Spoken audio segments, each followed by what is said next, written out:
Oke, kita mulai, Bapak Ibu. Assalamualaikum warahmatullahi wabarakatuh. Bismillahirrahmanirrahim. Alhamdulillahi rabbil alamin.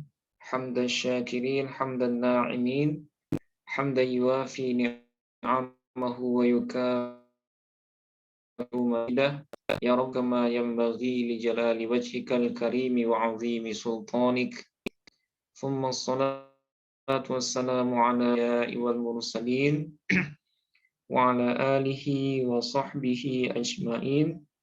Allahumma faqihna fid din wa 'allimna at-ta'wil. Amin ya rabbal alamin. Bapak Ibu peserta kajian kitab Taisir Mustalahil Hadis yang berbahagia, alhamdulillah pada malam hari ini kita bisa melanjutkan kajian di pertemuan yang ke-16 ya. Tapi sebelum kita mulai, seperti biasa mari kita awali pertemuan ini dengan membaca Ummul Quran Al-Fatihah. Kita niatkan semisal pahalanya buat segenap guru dan orang tua kita.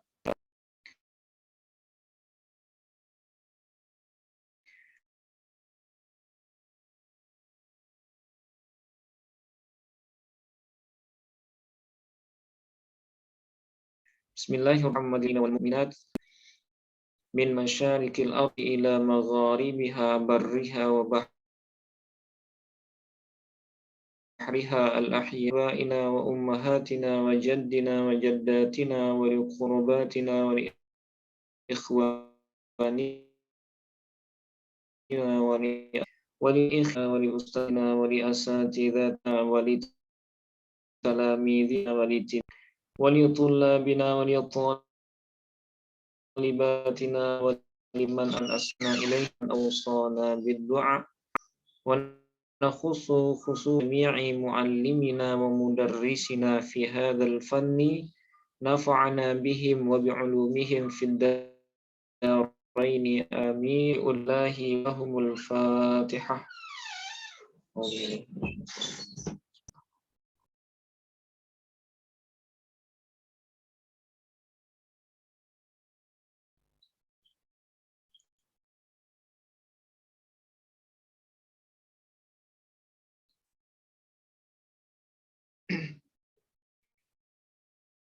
Oke. Baik, Bapak Ibu, pada pertemuan sebelumnya kita sudah selesai membahas pembagian khusus dari hadis-hadis makbul ya, yaitu hadis makbul yang ghairu ma'mul ya, hadis makbul yang tidak bisa diamalkan ya. Karena seperti yang sudah kita ketahui, hadis makbul itu diamalkan. Ada di antara hadis hasan ataupun sahih itu yang ghairu ma'mul, yang tidak bisa diamalkan.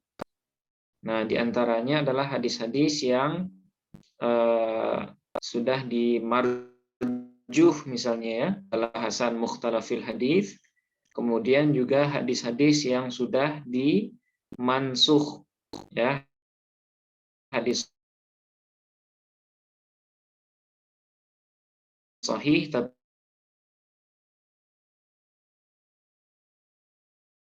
langsung, nah itu atau hasan, tapi karena adanya faktor yang menyebabkan dia marjuh ya, marjuh itu dia di dalam penggunaan dalil dia hadis itu tidak diunggulkan, nah itu namanya marjuh ya, sehingga yang diamalkan itu dalil yang rajih secara makna. Nah, sehingga karena dia marjuh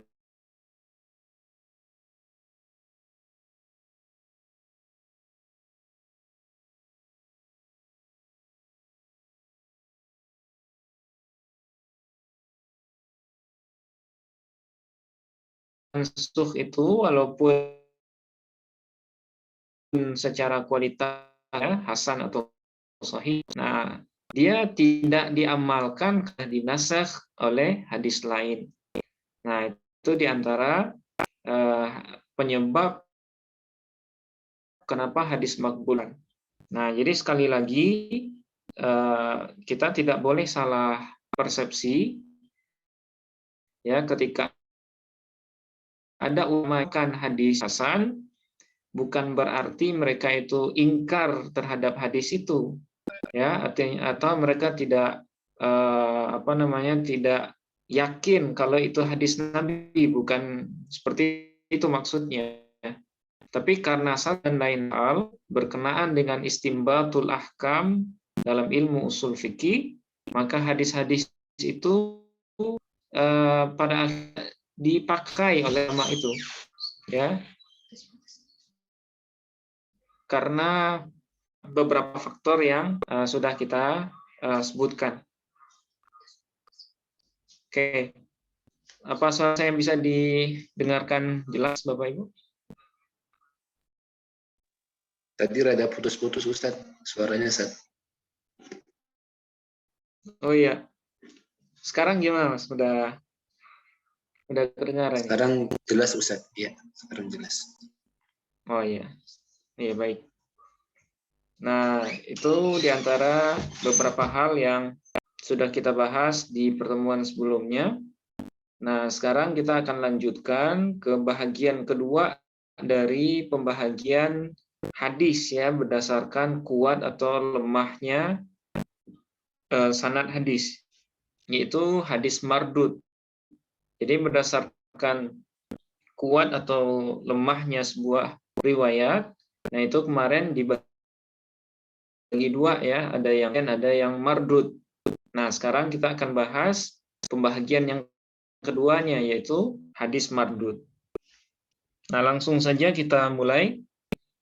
Bismillahirrahmanirrahim. Qala al-musannifu rahimahu bihi wa bi'ulumihi fid dharaini amin. Al-khabarul mardudu wa asbabu raddihi. Ya, ini pembahasan terkait hadis mardud. Nah, khabar itu bisa diterjemahkan dengan hadis juga. Hadis mardud, ya, hadis yang tertolak, wa asbabu raddihi, dan sebab-sebab tertolaknya hadis. Nah, itu tema yang akan kita bahas hari ini. Nah, kita mulai dengan pengertian ya. Apa yang dimaksud dengan khabar atau hadis mardud gitu. Al-awwal ta'rifuhu. Yang pertama adalah pengertiannya. Apa yang dimaksud dengan hadis mardud, ya? Huwa al-khabarul ladzi lam yatarajjah sidqul mukhbiri bihi, ya. Jadi khabar mardud atau hadis mardud itu adalah khabar yang tidak kuat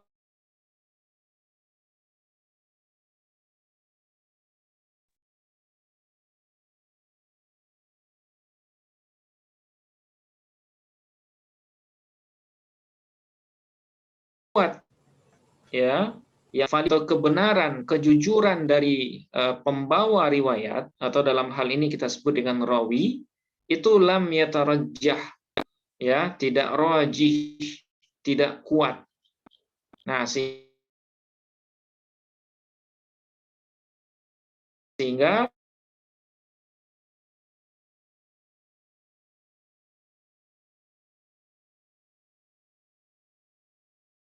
karena orang, nah, itu makanya dia disebut dengan mardud ya, atau khabar yang tertolak. Wa dzalika bifn au aktsara min syurutil qadi al-bahthi sahih. Hal itu ya disebabkan dengan luputnya satu syarat atau hilangnya satu syarat atau lebih dari syarat-syarat qabul, ya, syarat-syarat diterimanya sebuah hadis allati marrat bina fi bahthis sahih, yang ya atau pembahasannya pada pembahasan hadis sahih. Nah, jadi khobar itu disebut mardud, ya, disebut mardud ketika syarat atau satu syarat atau beberapa syarat dari diterimanya sebuah riwayat itu kurang dari riwayat itu. Nah, misalnya seperti yang sudah kita bahas juga, bahwa sebuah hadis itu bisa makbul, setidaknya dia harus melengkapi 5 syarat, ya. Dia melengkapi 5 syarat. Apa yang 5 syarat? Itu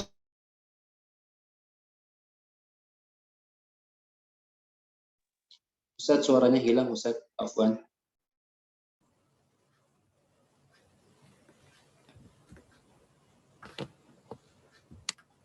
Putus-putus, Ustadz.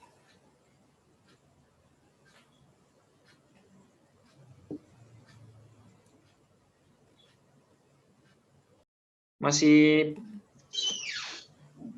Iya, tadi cukup lama tidak terdengar. Oh iya. Videonya dimatiin aja, Ustadz, mungkin. Oh iya, iya. Baik. Oke.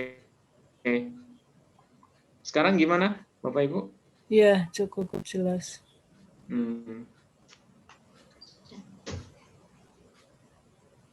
Ya, sebentar.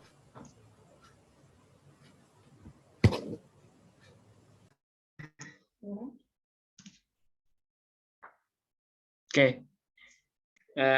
Kita lanjutkan. Jadi syarat minimal diterimanya sebuah hadis itu kan kita bahas ada 5, ya. Yang pertama sanadnya bersambung, kemudian yarwihi adlun, diriwayatkan oleh seorang perawi yang adil, ya, yang adil. Kemudian yang dhabitun, diriwayatkan oleh seorang perawi yang dhabit, yang kuat hafalan. Kemudian lam syadz, tidak ada syadz di dalam hadis itu, baik di sana. Kemudian yang terakhir laisat fihi illah, ya, di sana tidak ada illahnya. Nah, itu syarat hadis itu Nah, ketika satu syarat berkurang atau tidak ada dalam sebuah riwayat, riwayat secara otomatis dia akan berkurang validitasnya, ya, sehingga dia turun menjadi khobar yang mardud, dan kondisi mardudnya itu akan semakin parah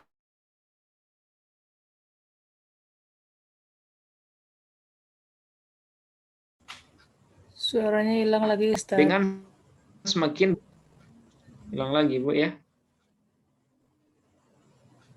Oke.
Mati terus lepasnya suaranya.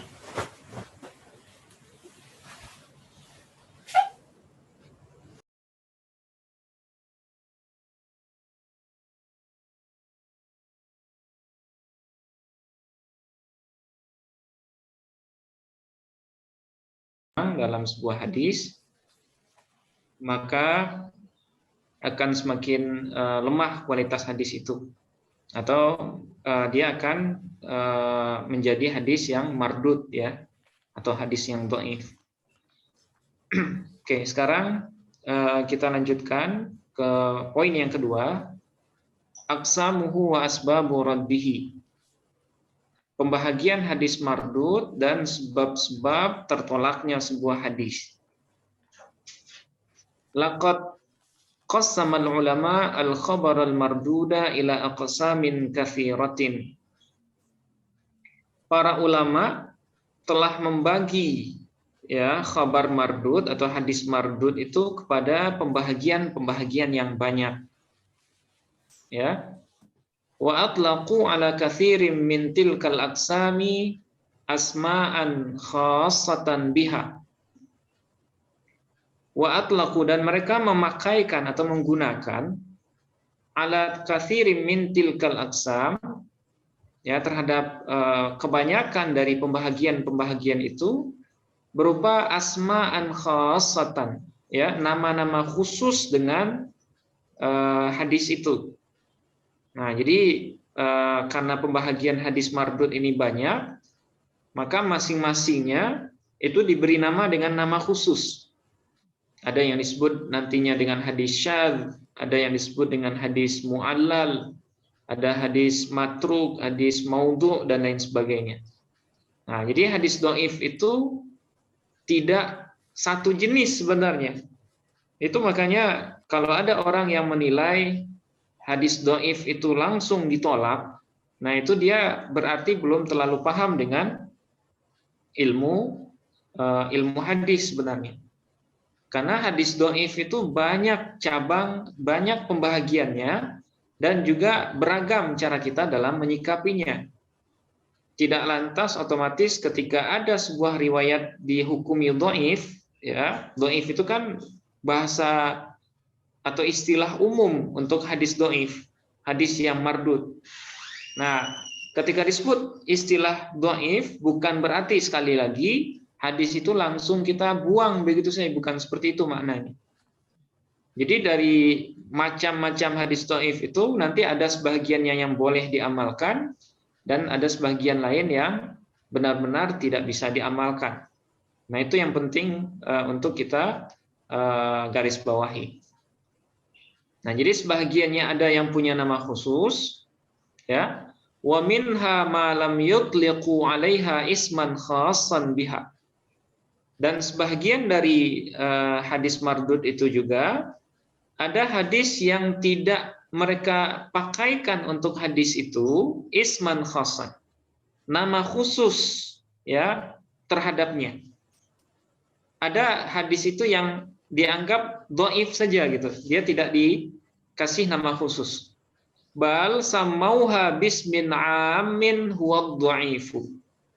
Akan tetapi mereka para ulama itu menamakan hadis hadis mardud yang tidak punya nama khusus itu dengan bismin am, dengan nama umum huwa dhaifu, yaitu hadis dhaif.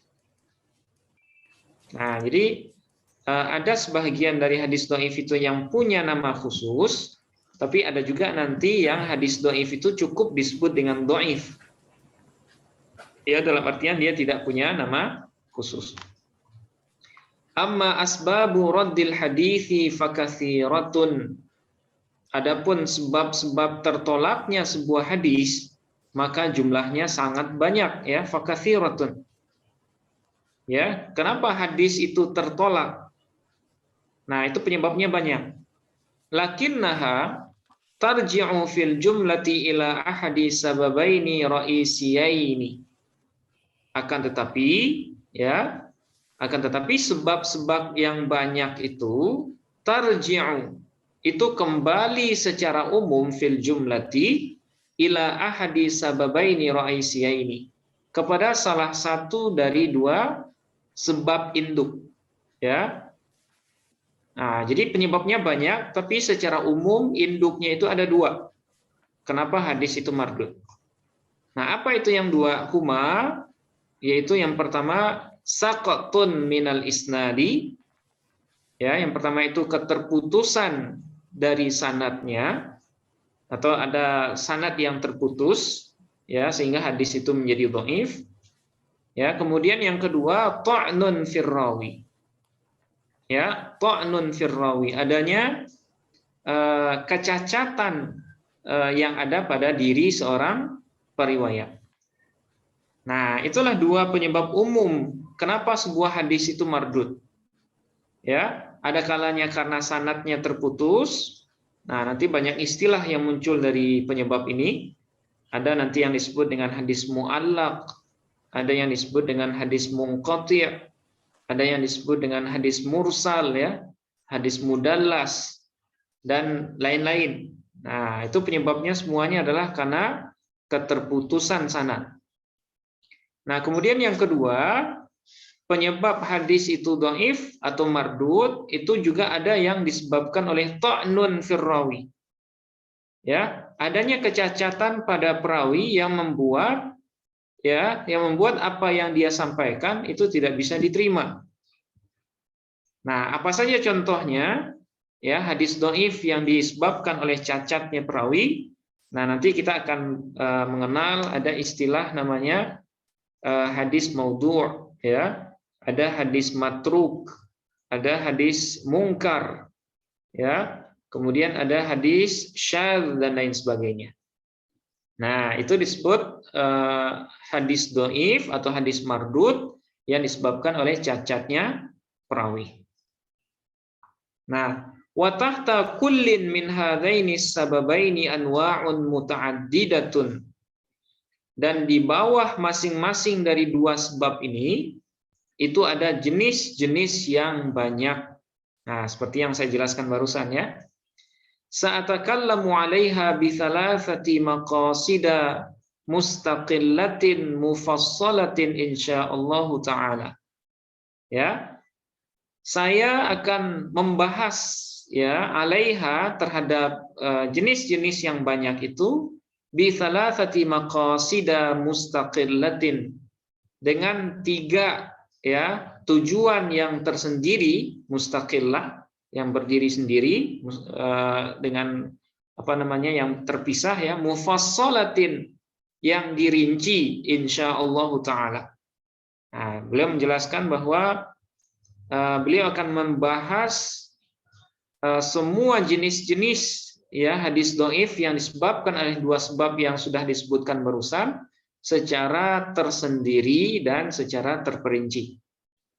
Nah, mubtadi'an bimaqsidid dhaifi, ya, sambil mengawali dengan maqsid.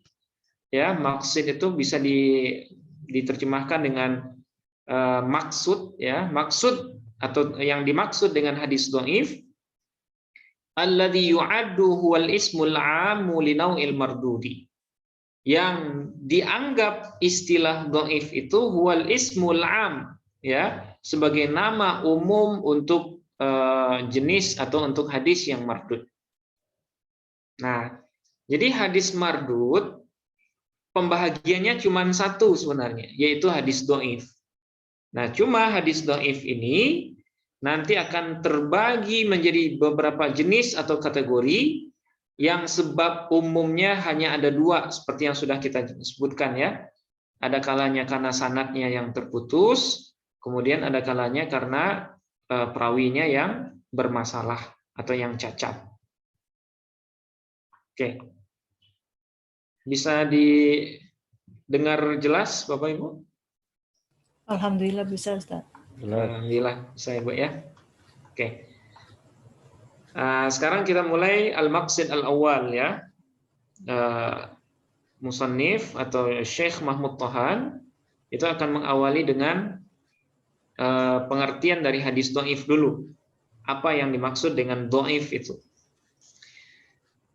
Al-maqsidul awwalu, ya, bahagian yang pertama yaitu ad-dhaif, ya, hadis dhaif. Awalan ta'rifuhu. Pertama adalah pengertiannya. Apa yang dimaksud dengan hadis dhaif? Ad-dhaifu lughatan diddul qawi. Jadi dhaif secara bahasa itu merupakan lawan dari al-qawi. Qawi itu artinya kuat, ya. Jadi dhaif itu lemah, lawan katanya adalah qawi, kuat. wa dha'fu hissiyyun wa ma'nawiyyun. Nah, lemah di sini ya, lemah itu nanti dibagi dua lagi, ada yang hissiyun wa ma'nawiyyun. Ada yang hissi, lemah yang bisa ditangkap oleh panca indera, lemah dalam artian fisik, ya. Ya misalnya ada orang yang nggak makan, misalnya 2 hari, kita lihat badannya lemah, ya, lemas gitu. Nah itu namanya lemah yang hissi, lemah yang bisa kita lihat dengan mata kepala. Kemudian ada juga do'af, itu lemah itu yang sifatnya maknawi, yang tidak bisa kita lihat, yang tidak bisa kita raba gitu ya. Nah itu namanya dhaif maknawi. Nah lemah apa yang dimaksud dalam pembahasan hadis dhaif ini? Apakah lemah yang bisa kita lihat dengan mata atau yang hissi itu, atau dhaif atau lemah dalam artian maknawi, ya, dalam artian non fisik? Nah, dijelaskan di sini wal muradu bihi huna ad-dha'ful ma'nawi. Dan yang dimaksud dengan lemah di sini itu adalah lemah yang maknawi. Ya, lemah yang sifatnya non fisik. Ya. Jadi kalau disebut misalnya ada hadis dhaif, dhaif di sana maksudnya maknawi, bukan dhaif yang hissi yang bisa kita lihat dengan mata kepala, bukan itu. Ya. Karena nggak mungkin kita ngelihat oh hadisnya dhaif, ya tulisannya nggak jelas ini. Nah, misalnya seperti itu, nggak mungkin, bukan itu yang dhaif. Tapi dhaif yang dimaksud dalam bahasan ini adalah dhaif yang sifatnya maknawi. Oke. Itu pengertian secara bahasa ya. Nah, sekarang secara istilahan apa itu dhaif? Huwa ma lam yajma' sifatal hasani bi faqdi syartin min syurutihi. Nah, secara istilah dhaif itu adalah ma. Ma ini dalam ilmu nahwu disebut dengan isim mausul ya. Nah, cara menerjemahnya kita sesuaikan dengan bahasan yang sedang kita bahas. Jadi ma ini arti asalnya sesuatu. Tapi karena kita membahas hadis, berarti ma ini, mausul ini kita terjemahkan dengan bahasan yang sedang kita bahas, yaitu hadis. Huwa ma lam yajma' sifatal hasani. Dhaif itu adalah hadis yang tidak menghimpun sifat hadis hasan. Ya, bi faqdi syartin, dengan luputnya satu syarat dari beberapa syarat hadis hasan. Nah, jadi hadis dhaif itu secara sederhana bisa kita definisikan yaitu hadis yang tidak melengkapi syarat hadis hasan. Nah, itu. Ya. Ketika hadis itu syarat tidak memenuhi kriteria hasan, berarti otomatis dia adalah dhaif. Nah, jadi hasan itu kan kita tahu ya, syaratnya ada 5. Nah, bedanya dengan sahih itu cuma kekuatan hafalan dari perawi. Ya, dobitnya itu aja yang kurang. Ya. Jadi syaratnya ada 5, sanadnya bersambung, kemudian tidak ada syadz, tidak ada illah, diriwayatkan oleh perawi yang adil dan diriwayatkan oleh perawi yang dobit. Tapi dobitnya khafif, ya, agak lemah gitu. Beda dengan hadis sahih. Kalau hadis sahih itu dobitnya tam, sempurna dalam artian kapan dan dimanapun dia ditanya, nah dia bisa meriwayatkan hadis itu. Tapi kalau perawi hadis hasan itu sesekali dia lupa, ya, kadang-kala ketika ditanya perlu kerja keras dulu baru ingat. Nah, kurang lebihnya seperti itu ya. Tapi dia nggak selalu lupa. Ya. Jadi durasi lupanya itu bisa dikatakan kalau 100% ya, itu lupanya mungkin 25%. Lupa-lupa ingat lah ya. Tapi kalau lupanya di atas 50%, nah itu bukan hasan lagi namanya. Itu dhaif ya. Itu dhaif. Jadi setiap kali ditanya lupa, ditanya lagi, lupa terus. Nah, itu jadinya hadis mungkar nanti, bukan hadis hasan. Nah, beda lagi.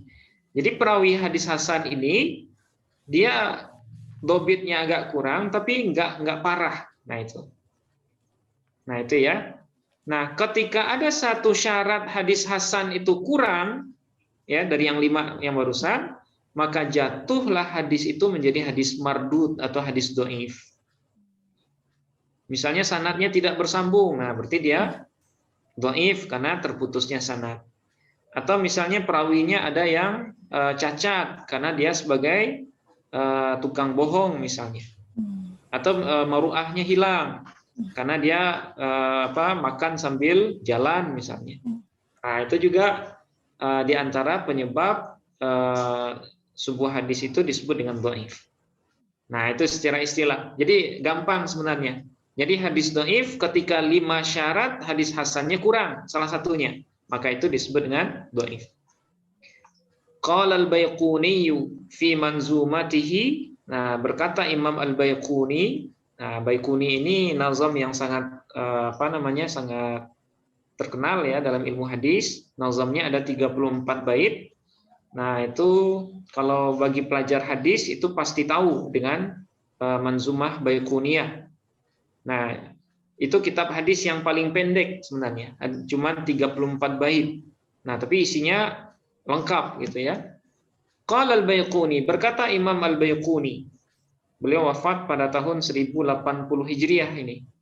Ya. Jadi baru 3 atau 4 abad yang lalu. Beliau berkata di nazam beliau tentang ilmu hadis namanya Nazam Baiquni. Apa kata beliau? Wa kullu ma an rutsbatil husni qasur fahuwa dha'ifu wa huwa aqsaman katsur. Dan tiap-tiap hadis ya yang dari martabat atau dari derajat dari martabat hasan qasur kurang dia, fahuwa dha'ifu wa huwa aqsamun katsur. Maka dia disebut dengan hadis dhaif wa huwa aqsamun katsur, dan dia mempunyai beberapa pembahagian yang banyak. Nah, jadi bait ini sebenarnya menegaskan atau menyimpulkan apa yang sudah didefinisikan oleh Syekh Mahmud Tohan pada pendahuluan ini. Dan tiap-tiap hadis yang dari derajat hasan kurang dia, maka dia disebut dengan hadis dhaif dan dia mempunyai pembahagian yang banyak. Nah, itu ya. Oke, sekarang tafawutuhu. Ya. Perbedaan tingkatan hadis dhaif. Tafawutuhu. Wa yatafawatu dha'fuhu bihasabi syiddati dha'fi ruwatihi wa khiffatihi. Dan berbedalah ya tingkat kedhaifan sebuah hadis dhaif bihasabi syiddati dha'fi ruwatihi. Ya, dengan memandang ya kuatnya kedhaifan perawinya wa khiffatihi dan ringannya.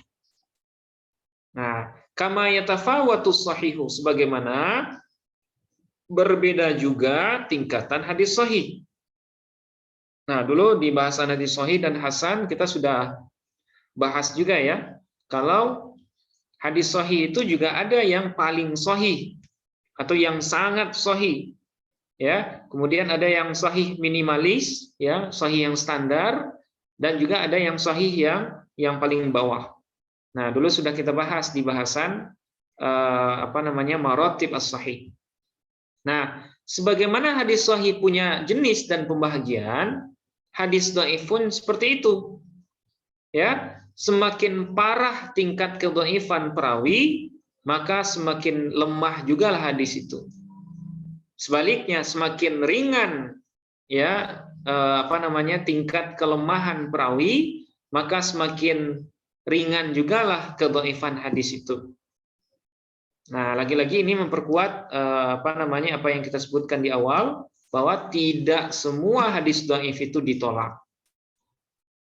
Ya, karena hadis dhaif itu beda dengan hadis maudhu. Kalau hadis maudhu, nah itu pasti ditolak karena palsu ya. Tapi kalau hadis dhaif itu belum tentu. Faminhu, maka sebahagian dari hadis dhaif itu ada yang ad-dhaif, ya, hanya dhaif biasa. Wa minhu ad-dhaifu jiddan, dan sebagiannya ada yang dhaif sekali, ya, dhaif sekali maksudnya sangat dhaif. Wa minhu al-wahi, dan sebagiannya ada yang al-wahi. Wahi ini sama maknanya, dhaif juga. Wa minhu al-munkaru, dan sebagiannya juga ada yang mungkar. Ya, ada yang mungkar. Wa syarru anwa'ihi al-maudu'u, dan seburuk-buruk jenis dari hadis dhaif itu disebut dengan hadis maudhu'. Nah, ini ya. Nah, semuanya insya Allah akan kita bahas di rincian hadis-hadis dhaif. Oke, kemudian kita lanjut ya. Kita lanjut ke poin yang ketiga. Auhal asanid, ya, sanad-sanad yang paling lemah. Jadi ada juga namanya sanad-sanad yang paling lemah. Kalau seandainya kita ketemu dengan sanad yang di dalamnya ada perawi-perawi yang akan kita sebutkan ini, maka secara otomatis sanad hadis itu sangat lemah. Nah, apa saja sanadnya atau siapa saja perawi yang masuk dalam kategori ini? Nah, insya Allah akan kita bacakan.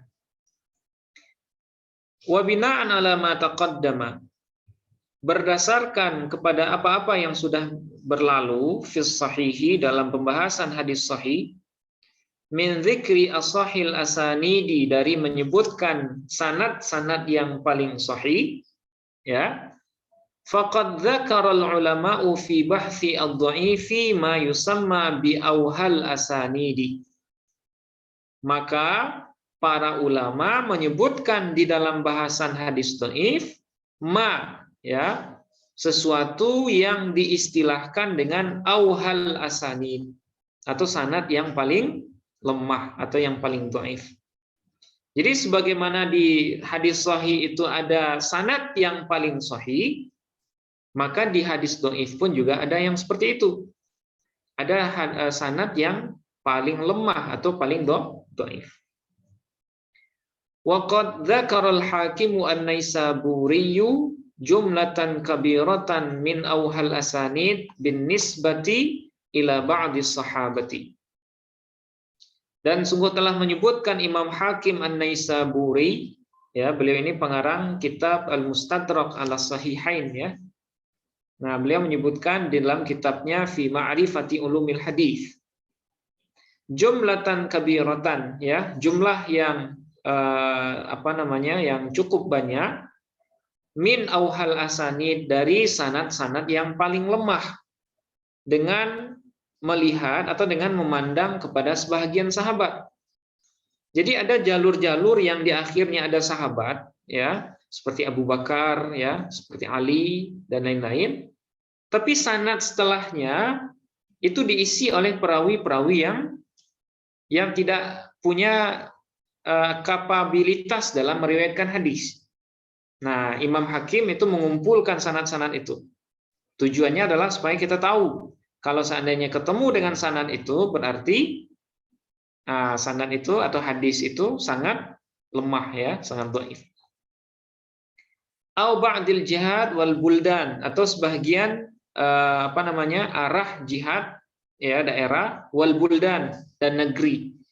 Nah, jadi ada kelompok-kelompok orang, ya, yang dinisbatkan ke satu daerah, ke satu negeri, kalau dia itu adalah perawi yang dhaif atau yang lemah. Wa adzkuru ba'dul amthilati min kitabil Hakimi wa ghairihi, dan saya akan sebutkan sebahagian contoh dari kitab Imam Hakim dan yang lain di bahasan berikut. Nah, faminha, maka sebahagian dari sanad yang terlemah itu atau sanad yang paling lemah itu, ya, yang pertama, auhal asanid bin nisbati li Abi Bakrin As-Siddiq radhiyallahu anhu. Ya, sanad-sanad terlemah atau sanad-sanad paling lemah yang dinisbatkan kepada Sayyidina Abu Bakar As-Siddiq radhiyallahu anhu. Nah, jadi ada beberapa sanad yang ujung sanadnya itu Sayyidina Abu Bakar, ya, tapi sanad sesudahnya itu dhaif.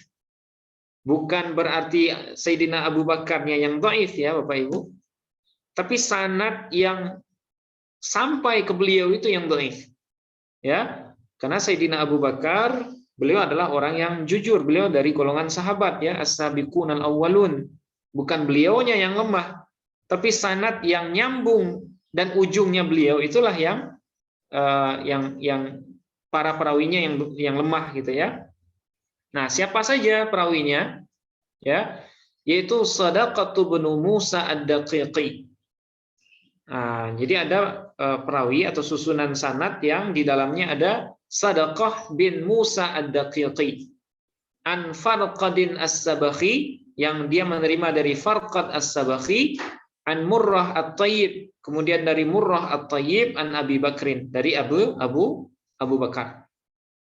Nah, jadi kalau kita ketemu dengan rangkaian sanad seperti ini, yang ujungnya adalah Sayyidina Abu Bakar, maka sanad ini adalah sanad yang paling dhaif. Ya, Shadaqah bin Musa ad-Daqiqi. Kemudian dia menerima dari Farqad as-Sabakhi, kemudian dari Murrah at-Tayyib, kemudian dari Abu Bakar. Nah, ini dhaif, sanad dhaif ini. Ya, sekali lagi saya garis bawahi, bukan Abu Bakarnya yang dhaif ya, tapi orang-orang ini yang menyebabkan hadis ini dhaif. Nah, nisbat ke Abu Bakarnya menjadi dhaif. Kemudian auha asani disyamiyin, ya. Kemudian sanad-sanad orang-orang Syam yang paling lemah. Nah, jadi orang-orang Syam yang sanadnya dinilai sangat dhaif itu diantaranya adalah Muhammad bin Qais al-Maslub yang menerima dari Ubaidillah bin Zahar, an Ali ibni Yazid, kemudian Ali bin Yazid, anil Qasim, kemudian dari Qasim, an Abi Umamah, kemudian dari Abi Umamah. Nah, ini juga sanad yang paling dhaif ya, sanad yang paling dhaif yang dia berasal dari orang-orang Syam. Muhammad bin Qais al-Maslub, kemudian dari Ubaidillah bin Zahar, kemudian Ali bin Yazid dari Qasim dan Abu Umamah. Nah, ini sanad dhaif yang kedua. Kemudian yang terakhir, yang ketiga ya, auha asanid Ibni Abbas radhiyallahu anhu. Ya, sanad-sanad Ibnu Abbas yang paling dhaif. Ya, sanad-sanad yang ujungnya ada Ibnu Abbas yang dhaif. Nah, apa itu? Yaitu As-Suddi As-Saghir, Muhammad bin Marwan, anil Kalbi, dari Kalbi, kemudian dari Abi Saleh, dari Ibni Abbas. Nah, jadi kalau Bapak Ibu ketemu dengan sanad ini, ya, Suddi As-Saghir, Muhammad bin Marwan, kemudian ada Al-Kalbi, kemudian ada Abi Saleh dari Ibni Abbas, maka ini adalah tanda kalau hadisnya bermasalah.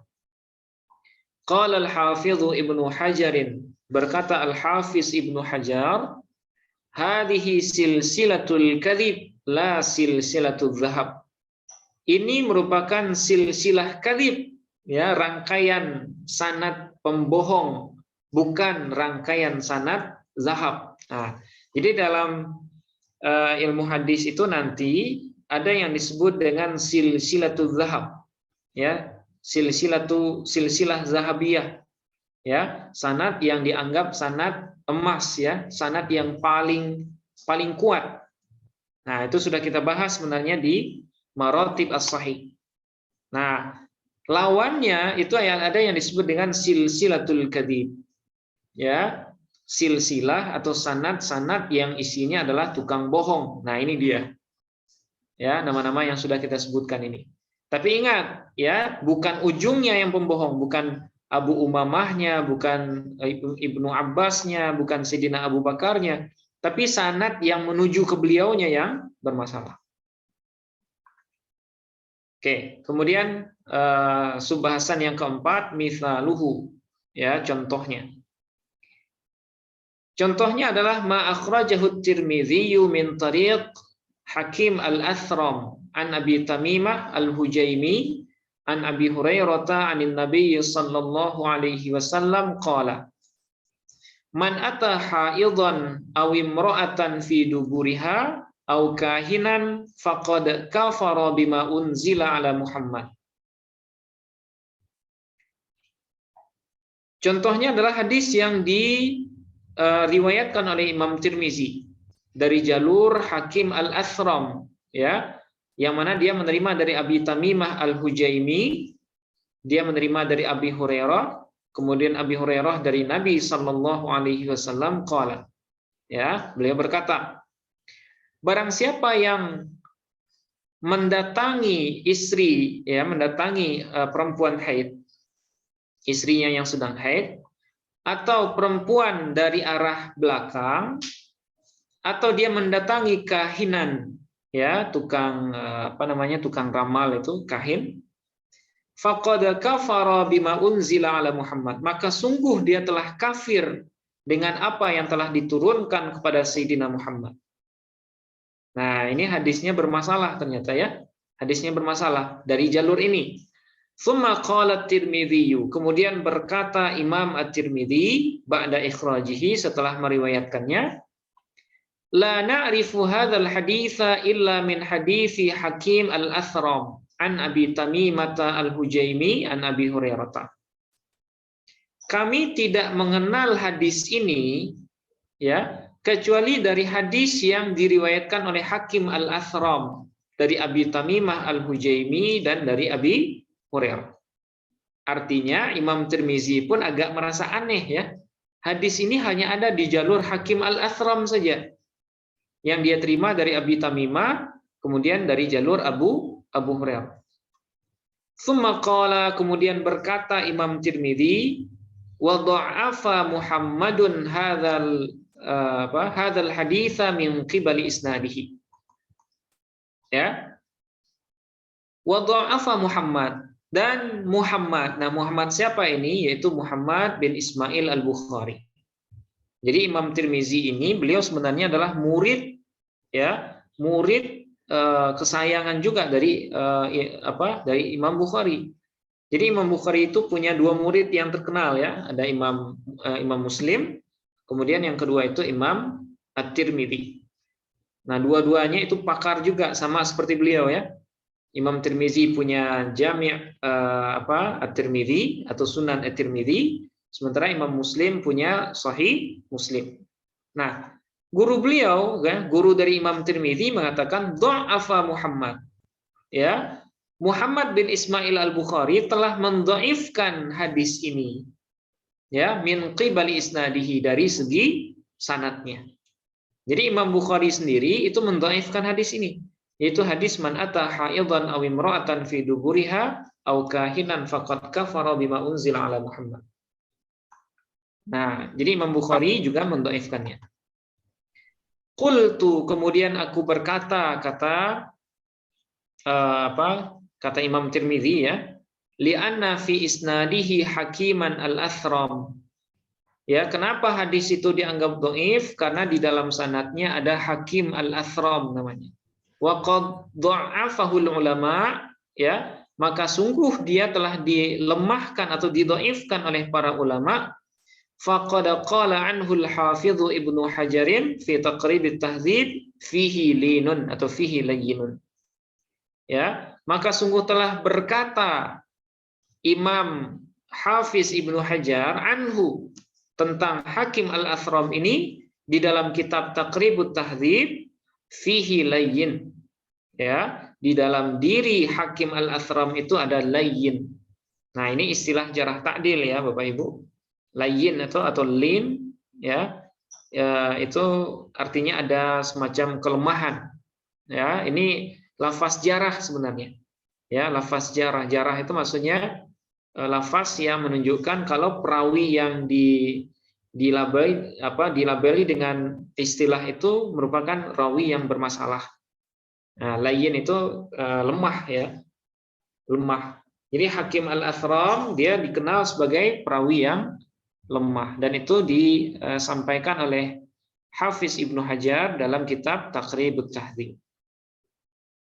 Ya, Taqribut Tahdzib. Oke. Sepertinya masih agak panjang bahasannya. Nah, sampai di sini mungkin, ya, kita wakaf dulu di sini. Kalau ada di antara Bapak Ibu yang ragu atau tadi pas pertama kurang jelas, silakan ditanyakan dulu ya.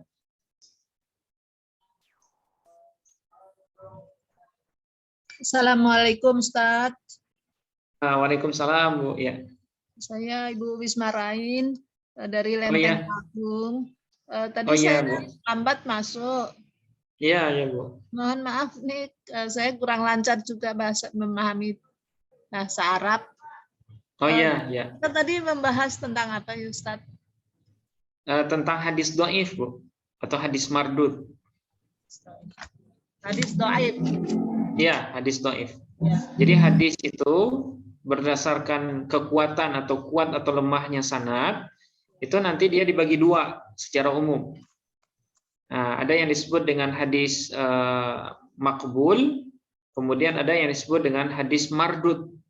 Oh, iya. Nah, makbul itu artinya hadis yang diterima ya. Hadis yang diterima. Nah, hadis makbul ini ada dua. Ada hadis sahih, kemudian ada hadis hasan. Iya. Nah, ada sahih, kemudian ada hasan. Hasan. Nah, itu sudah kita bahas di pertemuan sebelumnya, Bu ya. Iya, saya nggak ikut. Nah, ya ada rekamannya insya Allah. Oke, nah sementara yang mardud, ya, pembagian yang kedua disebut dengan hadis mardud. Nah, hadis mardud itu pembahagiannya cuma satu, yaitu hadis dhaif. Tapi istilah dhaif itu jangan kita pahami secara sederhana. Karena istilah dhaif itu punya jenis dan macam yang sangat banyak. Nah, jadi secara umum nanti dhaif itu disebabkan oleh dua hal. Ada yang dhaif karena terputusnya sanad, kemudian ada yang dhaif karena cacatnya perawi. Nah, dari dua penyebab inilah nanti ya, Bu, hadis dhaif itu dirincikan.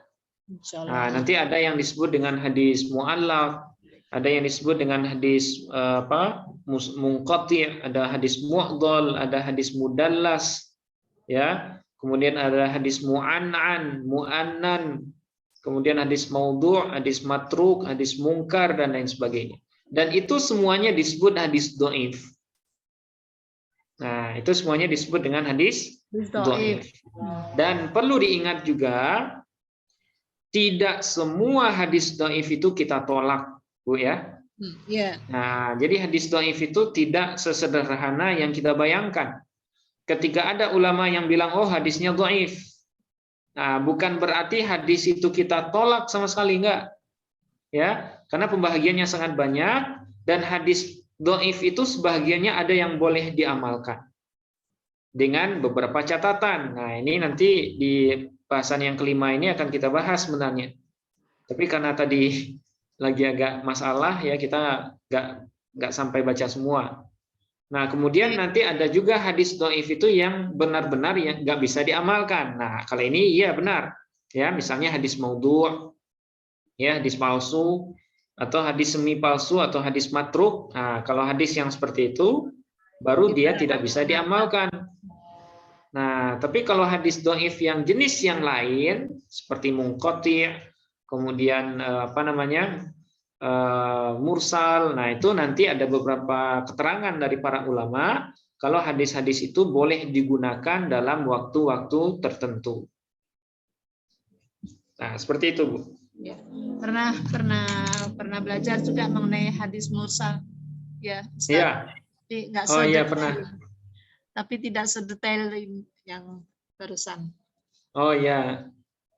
Nah, insya Allah nanti mursal kita bahas lagi, Bu, secara ini kan masih umum nih, masih muqaddimah dhaif ya. Nah, nanti pembagiannya akan kita bahas secara rinci, insya Allah. Alhamdulillah. Terima kasih Ustaz. Ya, sama-sama, Bu. Oke, ada pertanyaan? Ustaz, izin bertanya, Ustaz. Oh iya, silakan Mas Hafiz. Assalamualaikum, Ustaz, atas penjelasannya. Yang ingin saya tanyakan ini, Ustaz. Al-Imam At-Tirmidzi rahimahullahu taala, kedudukan beliau dalam ilmu jarh wa ta'dil, apakah termasuk ulama yang mutasyaddid atau dia mutawassit atau mutasahil, Ustaz, dalam menilai seorang rawi? Iya. Jazakumullah khairan, Ustaz. Iya. Imam Tirmidzi itu beliau masuk dalam kategori ulama-ulama yang mutasyaddid. ya, beliau tergolong sebagai ulama yang mutasyaddid dalam jarah ta'dil, ya, sehingga nanti kita akan mendapati, ya, ada sebagian hadis yang dinilai sahih oleh ulama lain, oleh para ahli hadis yang lain, tapi menurut Imam Tirmizi itu masih hasan atau bahkan dhaif. Nah, dikotomi atau tipologi para ulama hadis itu nanti bisa dibaca di kitab khusus sebenarnya, Mas Hafiz, ya. Itu ada, pernah juga saya sebutkan, itu ada kitab namanya Al-Jarh wa Ta'dil Bainal Mutasyaddidin wal Mutasahilin, karangan Imam Thohir Al-Jawabi. Nah, itu kitabnya sudah ada PDF-nya. Di sana beliau menyebutkan pembahagian dari beberapa tipologi ahli hadis, ya, atau kritikus hadis. Ada yang mutawassit, ada yang mutasyaddid, kemudian ada yang mutasahil. Di sana lengkap beliau jabarkan. Nah, kemudian bagaimana jalan keluar ketika seorang perawi itu dihukumi secara beragam oleh para kritikus hadis itu. Nah, menurut yang mutawassit dia makbul misalnya.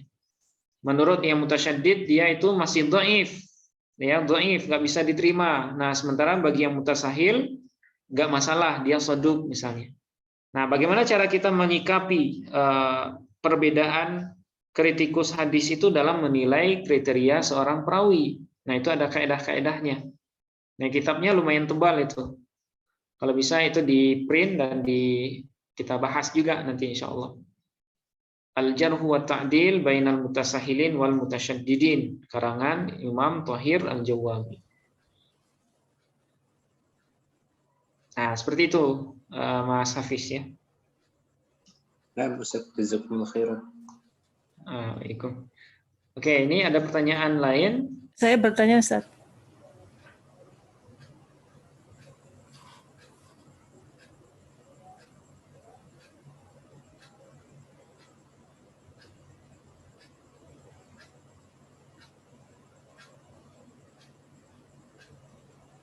Oke, silakan Bu Maryam. Hilang lagi barusan. Ya, begini, saya berkaitan dengan penilaian sebuah hadis, baik sanad ataupun matannya. Ya. Kan masing-masing imam berbeda-beda gitu ya. Terus bagaimana jika terdapat satu hadis satu hadis dinilai sahih, terus kemudian di imam yang lain menilainya hasan, terus yang kita ambil yang mana itu, Ustaz? Adakah contoh hadis yang demikian? Artinya hadis-hadis itu kebanyakan di ranah apa ya? Apa muamalah atau mungkin apa begitu, Ustaz? Terima kasih. Assalamualaikum warahmatullahi wabarakatuh. Waalaikumsalam warahmatullahi wabarakatuh. Oke. Ya, ini lagi-lagi ini merupakan sebuah ini ya, Bu, ya. Sebuah hal yang tidak bisa kita pungkiri dalam dalam keilmuan hadis, ya. Jadi karena ilmu hadis ini merupakan ilmu yang sifatnya ijtihadi, sama seperti fikih, kemudian sama seperti usul fikih, kemudian sama dengan ilmu akidah, ilmu tauhid itu. Nah, itu semuanya dibangun dengan dasar ijtihadiyah, ya, ijtihadi. Dalam arti kata, penilaian kesahihan, kedhaifan atau hasannya sebuah hadis itu adalah berdasarkan penelitian ulama, berdasarkan ijtihad para ulama, yang mana mereka punya kapasitas yang berbeda-beda antara satu sama lain. Nah, bagaimana cara kita menyikapi perbedaan itu, dan mana yang akan kita ambil dari perbedaan pendapat ulama dalam menghukumi hadis itu? Nah, dalam hal ini kita cukup, ya, kita yang awam ini, ya, Bu, ya, kita sebenarnya tidak bisa mentarjih sebenarnya, belum bisa mentarjih.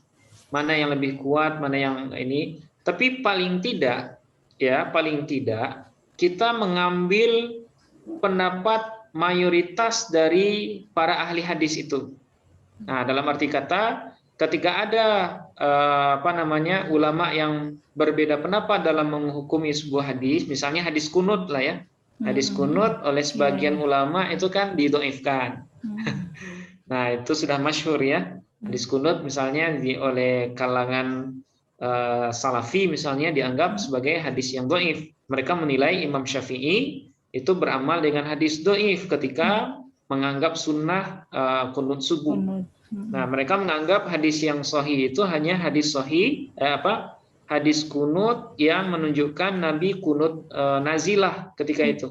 Yaitu kunut ketika Nabi melaknati beberapa kaum Ri'lin namanya, Zakwan Ri'lin, yang mana mereka membunuhi kaum muslimin tanpa ada sebab. Nah, ketika itu Nabi melakukan kunut nazilah selama 1 bulan penuh. Tsumma tarakahu. Nah, kemudian di ujung hadisnya tsumma tarakahu. Kemudian Nabi meninggalkannya. Nah, disinilah letak perdebatan sebagian ulama itu. Tarakahu yang dimaksud di sana menurut versinya Salafi itu meninggalkan kunut sama sekali. Jadi Nabi setelah kunut nazilah sebulan itu Nabi nggak kunut lagi. Ya, itu yang mereka pahami, sehingga kalau ada orang yang kunut di yang sekarang ini kata mereka, itu berarti dia menentang hadis itu. Nabi nggak pernah lagi kunut setelah kunut yang sebulan penuh itu. Nah, padahal kalau dibanding dengan hadis-hadis lain yang berbicara tentang kunut, itu ada yang memperkuat atau ada yang menjelaskan makna tarakahu itu. Apa yang dimaksud dengan tarakahu? Yang taroka itu yang Nabi tinggalkan itu adalah kunut yang nazilahnya yang beliau tinggalkan. Nah, kunut nazilahnya yang beliau tinggalkan, kunut yang di dalamnya ada doa laknat kepada kaum Ri'lin namanya. Itu yang beliau tinggalkan. Nah, sementara kunut yang biasa yang dilakukan setelah subuh atau di salat subuh itu tetap beliau lanjutkan dengan bukti adanya atau banyaknya hadis sahih lain yang mendukung hal itu. Nah, sementara golongan sebelah ini mereka hanya berpegang ke satu hadis itu. Nah, itu persoalannya. Nah, mereka hanya berpegang ke satu hadis, sementara hadis-hadis yang lain mereka abaikan. Nah, sehingga muncullah pendapat yang ekstrim dari sebagian mereka, haram atau makruh hukumnya mengikut pada imam yang pelaku bid'ah, yaitu melakukan kunut di salat subuh misalnya.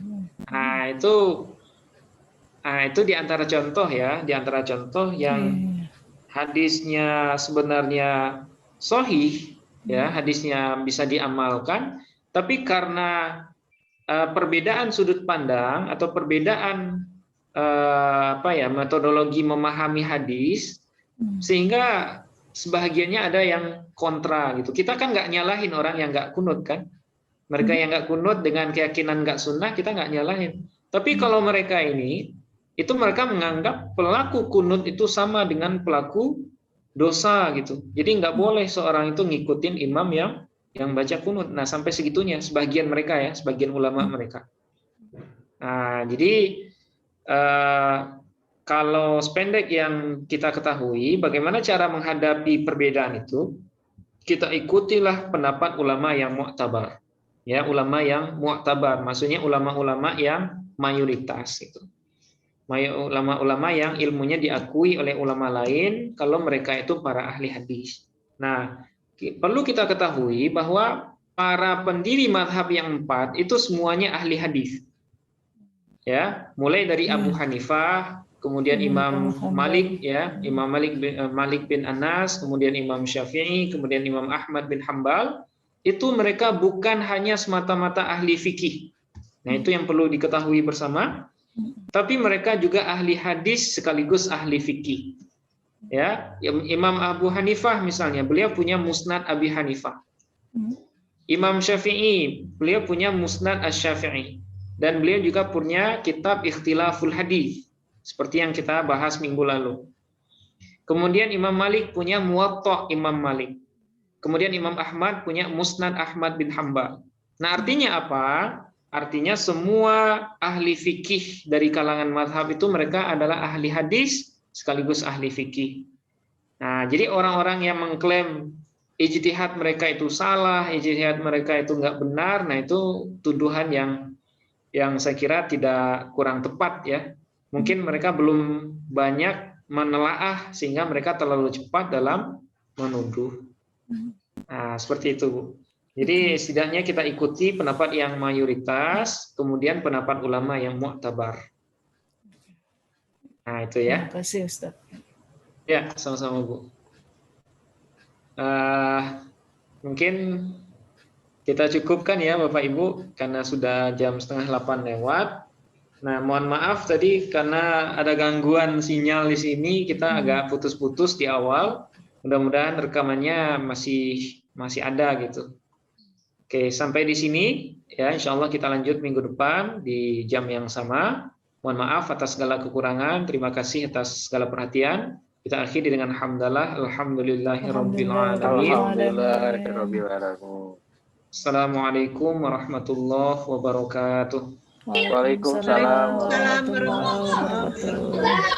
Terima kasih Ustaz. Terima kasih, Ustaz. Ya, Syukran. sama-sama. Terima kasih, Ustaz. Ya, Afwan, Bu. Ya, sama-sama. Oke, saya izin duluan, Bapak Ibu.